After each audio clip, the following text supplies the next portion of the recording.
Mimi bungeni hiki ni kipindi changu cha pili. Nimeingia bungeni mwaka 2020 na ndipo nilipopata nafasi ya kumfahamu kwa karibu Mheshimiwa Jenista Joakim Mhagama.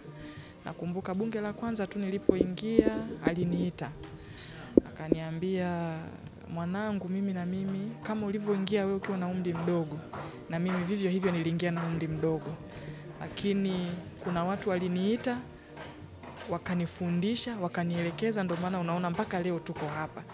Na mimi kuanzia sasa najitolea mimi nitakuwa mwalimu wako.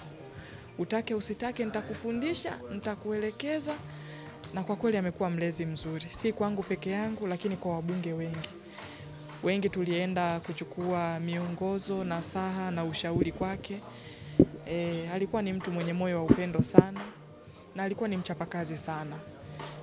Wakati wote hakupenda kabisa uzembe. Ni mtu ambaye alikuwa ni mama wa wengi lakini mwalimu. Na kwa taarifa hii ambayo tumeipata, kwa kweli imekuwa ni mshtuko kwetu wengi. Na natambua wengi tumepoteza kiongozi mahiri, shupavu, lakini taifa pia limepoteza. Kwa sababu kwa kipindi chake cha miaka 25 bungeni, amehudumu katika sehemu mbalimbali ambako ameacha alama kubwa.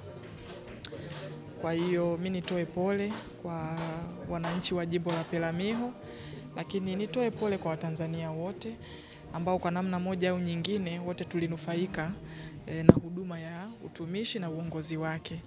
Na kikubwa ni kumuenzi kwa kufuata maelekezo yake, lakini upendo wake, kuendelea kusaidiana na kuchapa kazi katika majukumu yote tunayokabidhiwa. Asanteni sana. Asanteni sana. Mimi Jenista Mhagama nilikuwa naye tokea mwaka 2010 nilipoingia bungeni. Wakati tukihuduma wote wabunge wa backbencher, lakini tuna mambo mengi tulipita kwa pamoja. Nakumbuka mwaka 2012 Chama cha Mapinduzi kiliteua wabunge takriban 14 wa backbencher walikuwa na michango mikubwa kwa ajili ya kwenda kupata mafunzo China, ambapo mimi tulienda pamoja kipindi hicho, wote tulikuwa wabunge wa backbencher. Lakini nishukuru sana, nimefanya naye kazi kwa karibu wakati nilikuwa katika cabinet kipindi chote, naye akiwa waziri katika nafasi mbalimbali.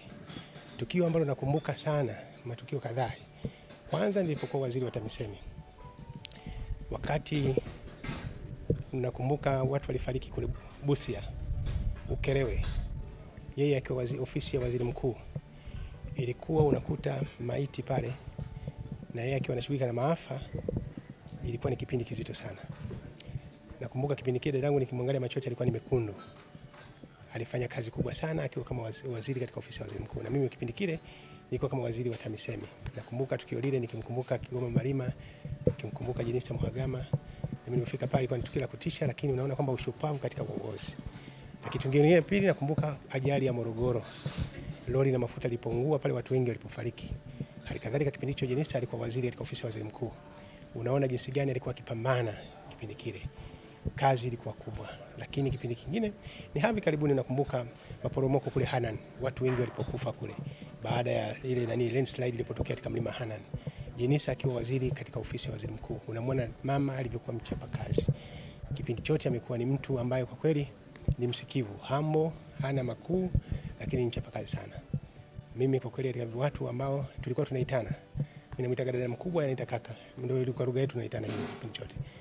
Kwa kweli jambo la kusikitisha kwangu mimi ni msiba mzito sana. Niseme msiba mzito sababu ni mtu ambaye nimekaa naye kwa karibu muda wote kipindi chote ambapo tuko hapa bungeni.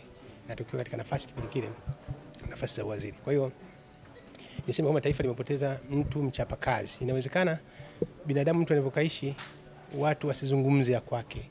Ndio maana waombe wa Tanzania watu wakifanya mema tuwataje, wakiwa hai wasikie wenyewe. Wakiwa hai wasikie wenyewe. Unakumbuka siku moja bungeni nilipokuwa nawasilisha bajeti yangu nilipokuwa katika waziri wa TAMISEMI. Wakati nahitimisha hotuba yangu nilisema nataka nimshukuru mahususi Jenista Mhagama kama waziri chief whip ambaye alisaidia sana serikali. Nikasema hivyo baadaye nikamwambia nimesema hivyo sababu tunataka tuwataje watu wakiwa hai pale wanapofanya makubwa. Kwa hiyo kikubwa zaidi nchi imepata msiba mkubwa, tuendelee kuwa na subira lakini tuendelee kumwombea mwenzetu. Hili ni kubwa zaidi.